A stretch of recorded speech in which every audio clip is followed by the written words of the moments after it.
రోజు రోజుకి పిల్లలని పట్ల విపరీత గారంతో చివరికి ఎటు కాకుండా చేస్తున్న తల్లిదండ్రుల వలన భవిష్యత్ తరాలు నాశనం అవుతుందంటూ ఒక మాస్టర్ గారి ఆవేదన ఒకటి బాగా వైరల్ అవుతుంది. అది ఒకసారి విందాం. నా పేరు ఎన్ఎస్ఎన్ రెడ్డి. నేను కరీంనగర్ జిల్లాలోని ప్రభుత్వ పాఠశాల ఉపాధ్యాయుని. తల్లిదండ్రులకు చేతులు జోడించి నమస్కరించి చేసుకుంటున్న విన్నపం ఏమనగా, క్రమశిక్షణకు మారుపేరుగా ఉండే పాఠశాలలో విద్యార్థుల హెయిర్ స్టైల్పై, వారి నడవడికపై ఎన్నిసార్లు హెచ్చరించినా వారి ప్రవర్తన మార్పు రావడం లేదు. ఉపాధ్యాయులు చూస్తూ ఏం చేయలేని నిస్సహాయ స్థితిలో ఉంటున్నారు. తల్లిదండ్రులకు తమ పిల్లలపై శ్రద్ధ నియంత్రణ లేకపోతే ఇలానే తయారవుతారు. క్రమశిక్షణ మాటలతో రాదు, కొద్దిపాటి దండన భయభక్తులు ఉంటేనే వస్తుంది. పిల్లలకి బడిలో భయం లేదు, ఇంట్లో భయం లేదు. అందుచేతనే సమాజం ఈరోజు భయభ్రాంతులకు గురవుతోంది. వాళ్లే ఈ రోజుల్లో రౌడీల్లా తిరుగుతున్నారు. ఇక్కడే గురువుని గౌరవించని సమాజం వినాశకాలానికి గురవుతుంది. ఇది నిజం. గురువు అంటే భయం లేదు, మరియు గౌరవం లేదు. ఇక చదువు సంస్కారం ఎట్లా వస్తుంది? కొట్టద్దు, తిట్టద్దు, బడికి రాని వాడిని ఎందుకు రావట్లేవు అని అడగద్దు. చదవాలని, హోంవర్క్ అని కొట్టినా తిట్టినా టీచర్లదే తప్పు.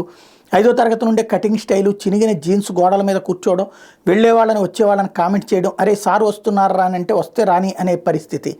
దరిద్రం ఏంటంటే కొంతమంది తల్లిదండ్రులే మావాడు చదవకున్నా ఏం కాదు, మా వాడిని మాత్రం కొట్టద్దు అంటున్నారు. ఇంకొక విషయం ఏంటంటే, ఎవరు బాబు నీకు కటింగ్ చేయించిందంటే మా నాన్న సార్ అంటున్నారు. పెన్ను ఉంటే పుస్తకం ఉండదు, పుస్తకం ఉంటే పెన్ను ఉండదు. కొనరు, తెచ్చుకోరు. భయం ఉండాలని 2 దెబ్బలు వేద్దామంటే ఎట్టించి పోయి ఎటు వస్తుందో అని భయం. ఇవన్నీ చూస్తుంటే పిల్లలకంటే సార్లకే భయం ఎక్కువగా ఉంది. కొట్టకుండా, తిట్టకుండా, భయం లేకుండా చదువు వస్తుందా? భయం లేని కోడి బజార్లో గుడ్డు పెట్టిందట. అలానే ఉంది నేటి పిల్లల వ్యవహారం. స్కూల్లో తప్పు చేసినా కొట్టకూడదు, తిట్టకూడదు, కనీసం మందలించకూడదు, ప్రేమతో చెప్పాలట. ఇది ఎలా సాధ్యం? మరి సమాజం ఎందుకు అలా చేయదు? మొదటి తప్పే కదా అని ఊరుకుంటుందా? మంచి నేర్పే వాళ్ళకి స్కూల్లో హక్కులు ఉండవు. ప్రవర్తన మార్చుకొని టీచర్ చిన్నప్పుడే కొడితేనేరు, వాడు పెద్దయ్యాక అదే తప్పు చేస్తే మరణం. తల్లిదండ్రులకు నా మనవి, పిల్లల్లో మార్పు కేవలం ఉపాధ్యాయులతోనే జరుగుతుంది. ఎక్కడో ఒకటో అరో ఒకరిద్దరు టీచర్లు చేసిన తప్పులకు అందరి ఉపాధ్యాయులకి ఆపాదించద్దు. 90% టీచర్లు పిల్లలు బాగుండాలని వ్యవహరిస్తారు. ఇది యథార్థం. ఎక్కడైనా ప్రతి చిన్న విషయానికి టీచర్లను నిందించద్దు. మేము చదువుకునే రోజుల్లో కొంతమంది టీచర్లు మమ్మల్ని కొట్టేవారు. అయినా ఏనాడు మా పేరెంట్స్ వచ్చి టీచర్లు నిలదీయలేదు. బాగు కోసమే అనుకునేవారు. ముందుగా తల్లిదండ్రులు టీచర్ అంటే గౌరవం, భయం ఉండేటట్లు పిల్లలకు మానసిక తర్ఫీదు ఇవ్వాలని మనవి. తల్లిదండ్రులు ఒక్కసారిగా మా పిల్లల భవిష్యత్తుపై ఆలోచించండి. పిల్లలు చెడిపోవడానికి స్నేహితులు, ఫోన్లు, మీడియా 60%, కానీ 40% మాత్రం తల్లిదండ్రులే. పిల్లల్ని గారాబం శృతిమించితే మొత్తానికి నష్టం వస్తుంది. పిల్లల పట్ల మనం పాటిస్తున్న అజ్ఞానం, మూఢనమ్మకాలు, స్వార్థం, అతి ప్రేమ వాళ్ళని చేరే వరకు బద్దకస్తుల్ని చేస్తూ వాళ్ళని నాశనం చేస్తున్నారు. ఇప్పటి తరం 70% పిల్లలు.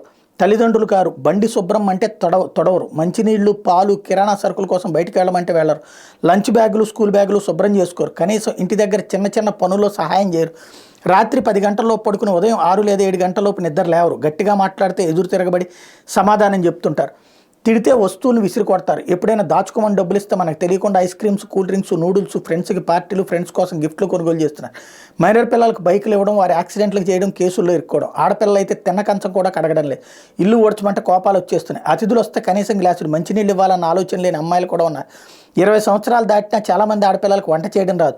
బట్టలు పద్ధతిగా ఉండాలంటే ఎక్కడ లేని కోపం వీళ్ళకి. కల్చర్, ట్రెండ్, టెక్నాలజీ పెట్టి వింత పోకళ్ళు. వారిస్తే వెర్రి పనులు. మనమే పిల్లల చేత అవన్నీ చేయించడం లేదు. పై వాటికి కారణం మనమే. ఎందుకంటే మనకు అహం, పరువు మరియు ప్రతిష్టలు అడ్డొస్తున్నాయి. చూసే వాళ్ళకు మనం మంచి హోదాలో ఉండాలి, రిచ్ లుక్, స్టేటస్ మెయింటైన్ చేయాలనే భ్రమలో ఉన్నాం. గరాబంతో పెరిగిన వాళ్ళు మధ్యలో మారమంటే మారడం అస్సలు జరగదు. వారిని కష్టపెట్టమని కాదు ఇక్కడ చెప్పేది, కష్టం గురించి తెలిసేలా పెంచండి. కష్టం, డబ్బు, సమయం, ఆరోగ్యం విలువ తెలియకపోతే వారికి జీవితం విలువ తెలియదు. ప్రేమతో గారాబంగా మనం చేస్తున్న తప్పుల వలన కొందరు యువత 15 ఏళ్లకే ప్రేమ, దోమ అంటాం, సిగరెట్స్, మందు, బెట్టింగ్, డ్రగ్స్, దొంగతనాలు, రేపులు, హత్యలు చేస్తున్నారు. మరి కొంతమంది సోమరిపోతులా తయారవుతున్నారు. అభినయాలు కనబడడం లేదు, అనుకోగా ఉండటం రాదు, సంస్కృతి సంప్రదాయాలు పట్టించుకోవడం లేదు. ఇలాగే ఉంటే కొంతకాలానికి తల్లిదండ్రులు గౌరవించే పద్ధతి కూడా లేకుండా పైన ఆశ్చర్యపోవాల్సిన అవసరం లేదు. భార్యకు వంట వండడం సరిగా రాదే నేటి యువత బిర్యానీలు, కర్రీ పాయింట్లు వెంటపడుతూ చిన్న వయసులోని gastric ulcer, gall bladder stones, kidney స్టోన్లు బారిన పడుతున్నారు. మరొక ఫ్యాషన్ ఏంటంటే పెరుగు, మజ్జిగ తీసుకుంటే వాంతులు చేసుకోవడం. కొన్ని ఆహార పదార్థాలు ఎంత ఆరోగ్యకరమైన కూడా వాళ్ళకి అనవసరం. కాలేజీ పిల్లలు అయితే సరిగ్గా పిడికిలు పట్టేంత టిఫిన్, లంచ్, చిన్న బాక్స్ రైస్.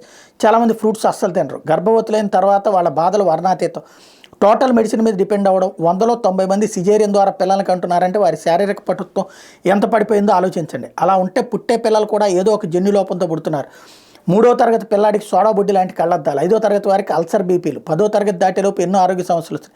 వీటన్నిటికి కారణం మన పిల్లలను సరైన పద్ధతిలో పెంచకపోవడమే. అందుకే తల్లిదండ్రులు మారాలి.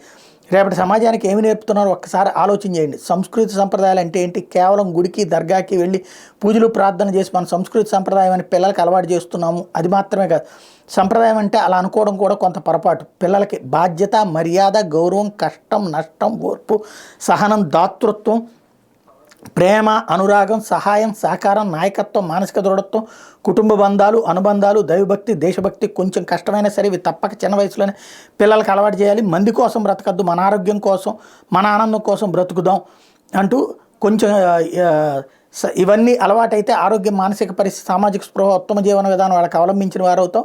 భావితరాల పిల్లల కోసం పిల్లలను మార్చే బాధ్యత మనందరి మీద ఉంది. చదివిన వాళ్ళందరికీ విన్నపం అంటూ ఇది అందరికీ తెలియజేయమని చెప్తున్నారు.